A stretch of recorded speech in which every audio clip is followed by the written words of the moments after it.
네, 안녕하세요. 반갑습니다. 오늘 화요일 아침 말씀 묵상 되겠습니다. 요엘 2장 18절에서 32절까지인데요. 여기서 제가 18절을 먼저 읽고 나머지 28절 뒷부분만 이렇게 나누어서 읽어드리겠습니다. 그때 여호와께서 자기의 땅을 극진히 사랑하시어 그의 백성을 불쌍히 여길 것이라. 28절. 그 후에 내가 내 영을 만민에게 부어주리니 너희 자녀들이 장래 일을 말할 것이며 너희 늙은이는 꿈을 꾸며 너희 젊은이는 이상을 볼 것이며 그때 내가 또 내 영을 남종과 여종에게 부어줄 것이며 내가 이적을 하늘과 땅에 베풀리니 곧 피와 불과 연기 기둥이라. 여호와의 크고 두려운 날이 이르기 전에 해가 어두워지고 달이 핏빛같이 변하려니와 누구든지 여호와의 이름을 부르는 자는 구원을 얻으리니 이는 나 여호와의 말대로 시온산과 예루살렘에서 피할 자가 있을 것이며 남은 자 중에 나 여호와의 부름을 받을 자가 있을 것임이니라. 아멘. 저는 오늘 주신 말씀을 가지고 당연한 건 없다, 모든 게 은혜다, 당연한 건 없다, 모든 게 은혜다 라는 제목으로 하나님의 말씀을 오늘 제목을 가지고 증거하도록 하겠습니다. 오늘 이 내용은요, 너무나도 유명한 요엘서 2장의 핵심을 이루는 내용입니다. 여기 요엘서 뒷부분 읽었던 28절에 내가 내 영을 만민에게 부어준다라고 하는 이 내용은 사도행전 2장 1절부터 21절까지 나오는 성령 강림 사건 때 아주 사도들이 그대로 인용하고 있는 아주 중요한 본문이기도 합니다. 우리 인생 가운데 모든 게 저절로 된 것 같고 다 당연한 것 같고 또 지구상 위에 존재하는 모든 자연 만물은 물론이고 기상학적인 현상이라든가 엄청난 우주라든가 이 모든 것들이 당연한 것 같아요. 뭐 저절로 생긴 것 같지만 저절로 된 것도 당연한 것도 단 하나도 없습니다. 모든 것이 하나님의 은혜다라고 하는 주제의 말씀을 오늘 제가 이 시간에 전하고 있는 것입니다. 오늘 18절에 보면 그 앞에까지 메뚜기 재앙으로 인해서 엄청난 고통, 어제 말씀드린 것처럼 한계 상황의 극을 달리는 중에 어제 말씀의 핵심은 뭐였죠? 이 한계 상황 속에서 이겨낼 수 있는 힘은 뭐냐 하면 아무리 힘들고 어려워도 이 모든 것들을 인정할지라도 본질로, 기본으로 더 은혜에 충실할 때 한계 상황을 이겨낼 수 있다. 이런 말씀을 드렸죠. 바로 그 한계 상황을 이겨낼 수 있는 그 원천을 오늘 다시 소개하고 있는 부분인데 그게 바로 성령의 임재입니다. 내 영을 만민에게 부어준다.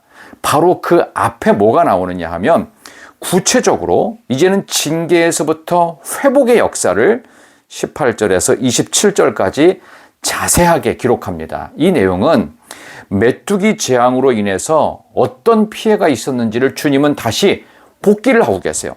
어떤 피해가 있고 어떤 저주가 있고 어떤 심판으로 무슨 손해가 났고 어떤 불행과 비극이 있었는지를 주님은 다 기억하고 계신다는 뜻입니다. 구체적인 회복의 청사진을 계속해서 말씀하십니다. 징계와 심판의 내용이 무엇인지를 명확히 알고 계시는 하나님의 이 섬세한 모습을 우리는 기억할 수 있습니다. 여기 보면 21절에 땅이여 두려워하지 말고 기뻐하며 즐거워할지어다 여호와께서 큰 일을 행하셨다. 22절에도 들짐승, 들의 풀, 나무, 무화과나무, 포도나무, 23절 시온의 자녀들, 그 다음에 이른비를 내리시는데 적당히 주신다든지 미리 24절에 가득하고 독에는 새 포도주 기름이 넘친다. 이런 모든 좋은 것들이 다 회복된다는 것입니다. 하나님께서 하나님의 주관하에서 망가졌던 모든 것들을 회복시키시는 역사를 기록합니다. 여기서 질문을 하나 여러분께 드려볼게요. 여러분 한번 이 질문에 한번 답을 내보시면 좋겠어요. 그러면 망가뜨리시고 심판을 내리셨던 이 망가진 이 한계 상황의 절망을 왜 다시 회복시키시는 걸까요? 왜 그렇다고 생각하십니까? 하나님은 이랬다 저랬다 변덕스러워서 그러실까요? 기분 내키는 대로 기분 팔아서? 아닙니다. 하나님이 망가진 것들을 다시 회복시키시는 이유는 딱 한 가지. 하나님 그분이 어떤 분이신지를 드러내시는 것입니다. 여러분, 하나님 어떤 분이에요? 모든 것들을 망가뜨리실 수 있을 만한 심판의 주관자입니다. 동시에 회복의 주관자도 되신다는 겁니다. 하나님은 공의의 하나님이시지요. 매도 드시고 징계도 내리실 수 있고 정의를 세우시는 분이지만 동시에 무한히 참고 사랑하시는 공의의 하나님의 겸 사랑의 하나님이시라는 사실, 심판도 회복도 하나님의 주권에 있다. 하나님 그런 분이다 라는 것을 분명히 드러내려고 망가졌던 모든 것들을 정확하게 세심하게 회복시키십니다. 그래서 무엇가 만들어지는 거죠? 하나님은 우리의 아버지시며 우리는 하나님의 자녀라는 사실을 기억하라. 그래서 이제부터 내가 내 자녀들을 위한, 내 자녀들을 새롭게 하기 위한 새로운 하나님 백성 프로젝트를 소개하고 있습니다. 새로운 하나님의 백성 만들기 프로젝트는 성령의 임재였습니다. 요엘서 2장 28절에 그 후에 내가 내 영을 만민에게 부어주리니 너희 자녀들이 장래일을 말하고 늙은이 꿈꾸고 젊은이 이상 보고, 그리고 29절에 내 영을 남종 여종에게도 부어주고, 그리고 30절 내가 이적을 하늘과 땅에 베푸는데 피와 불과 연기 기둥, 분명한 모습으로 하나님의 새로운 백성 만들기 프로젝트를 선언하십니다. 여러분, 이제 마지막 질문입니다. 하나님의 새로운 백성 만들기 프로젝트의 모습은 어떻게 드러날까요? 좀 쉽게 말씀드리겠습니다. 요엘서 2장 이 부분을 어디서 인용했다고 그랬죠? 사도행전 2장에서 인용했어요. 그러면 새로운 하나님의 백성 만들기 프로젝트는 어떤 모습이 되는 거예요?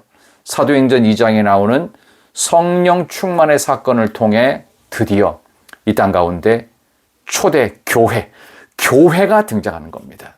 새로운 하나님 백성 만들기 프로젝트는 저와 여러분이 섬기고 속하는 교회를 통해 만들어진다는 것. 그러므로 교회는 아무리 욕을 먹어도, 아무리 세상 사람들이 손가락질해도 이 세상 가운데 회복을 위한 마지막 희망인 줄 믿습니다. 하나님 감사합니다. 이 세상 가운데 마지막 희망으로 만민에게 부어주시는 영이 교회로부터 출발되어짐을 기억하며 어떤 것도 당연한 것, 저절로 되는 것은 없고 오직 하나님의 은혜로 되는 아름다운 교회의 모습이 우리가 섬기고 있는 각자가 소속한 교회는 물론이요, 삶의 모든 자리, 가정도 일터도 교회로 만들어가는 복된 하나님의 백성들이 되는 화요일 되게 해주시기를 예수님의 이름으로 기도드리옵나이다. 아멘. 성령의 부어주심의 역사가 이 화요일 가운데 여러분 모두에게 꼭 있기를 진심으로 소망합니다. 저는 내일 수요일에 계속되어지는 요엘서 3장의 말씀을 갖고 여러분을 찾아뵙도록 하겠습니다. 안녕히 계세요. 사랑합니다. 축복합니다.